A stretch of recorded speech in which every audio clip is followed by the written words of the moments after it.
আজকে আমার সম্মানিত পিতা, মাদ্রাসা শিক্ষক, আমার বাবা এখানে উপস্থিত আছেন।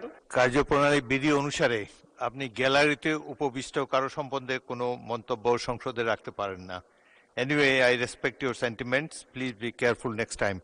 জুলাই গণ অভ্যুত্থান অধিদপ্তর নামে একটা অধিদপ্তর হয়েছে ঠিকই, কিন্তু সেই জায়গা থেকে জুলাই গণ অভ্যুত্থানে যারা আহত হয়েছে, যারা শহীদ আছে, শহীদ পরিবাররা ঠিক মতো সেখান থেকে সেবা পাচ্ছেন না বলে বিভিন্ন পর্যায়ে অভিযোগ রয়েছেন।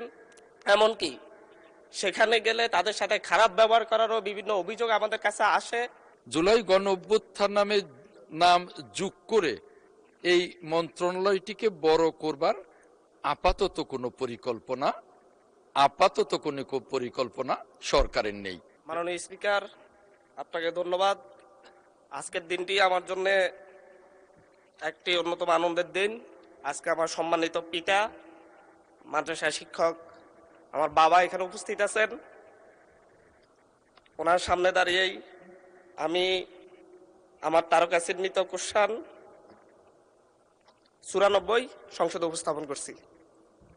মাননীয় সদস্য, কার্যপ্রণালী বিধি অনুসারে আপনি গ্যালারিতে উপবিষ্ট কারো সম্বন্ধে কোনো মন্তব্য সংসদে রাখতে পারেন না। Anyway, I respect your sentiments, please be careful next time. মাননীয় মন্ত্রী। মাননীয় স্পিকার, আপনাকে ধন্যবাদ।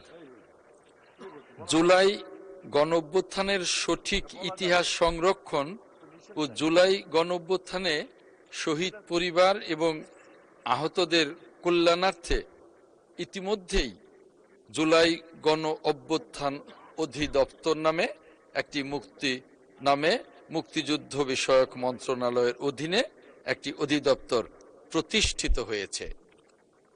জুলাই গণ অভ্যুত্থান নামে নাম যোগ করে এই মন্ত্রণালয়টিকে বড় করবার আপাতত কোনো